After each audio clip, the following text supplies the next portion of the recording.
이번 챕터에서는 물감 익히기의 두 번째로 농도별 발색 차이를 배워볼게요.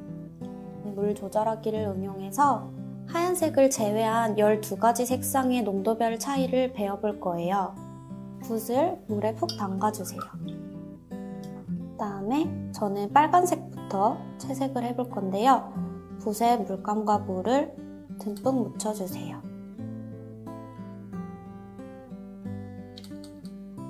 이렇게 물감을 묻혀서 팔레트에 붓 이 전체에 물감을 넣는다는 생각으로 물감을 이렇게 질퍽하게 진하게 섞어주시고요.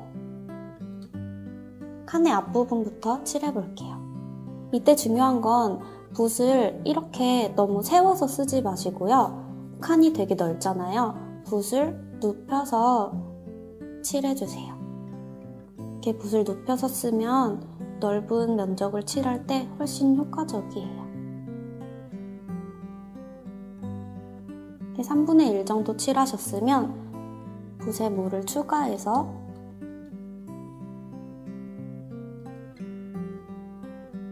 바로 이어서 발라주세요. 그럼 이렇게 자연스럽게 그라데이션이 생기죠?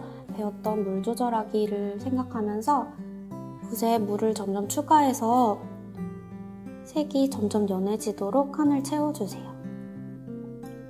그래서 이 마지막쯤 왔을 때는 거의 물감보다는 붓에 물이 많게끔 변화를 주면서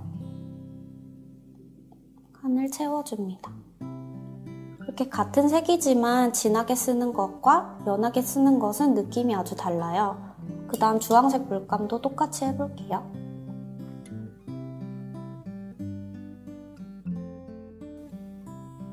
붓에 물을 가득 넣고 물감을 앞에 빨간색과 마찬가지로 질퍽하게 묻혀줍니다. 그 다음에 앞부분부터 칠할게요. 붓을 눕혀서 칠하고 바로 물을 추가해줘요. 붓에 물이 많다 싶으면 휴지에 살짝 닦아내고 먼저 칠한 색이 마르기 전에 이렇게 이어주시면 됩니다. 그래서 또 물을 추가를 하고요.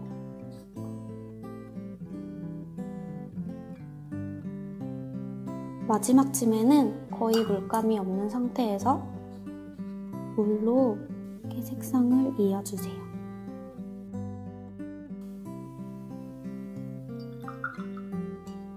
점점 이렇게 색감이 연해진 걸 볼 수 있죠? 이렇게 물감보다 물이 많아질수록 색상이 연하게 표현이 돼요. 네모칸 밖으로 삐져나가도 되니까 너무 어렵게 생각하지 말고 편하게 칠해주세요. 같은 방법으로 나머지 색상을 네모칸에 칠하면서 연습을 해볼게요.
이렇게 물감 익히기 중에 농도별 발색 차이를 배워봤어요. 다음 챕터에서는 물감 익히기의 마지막인 색상 혼합하기를 배워볼게요.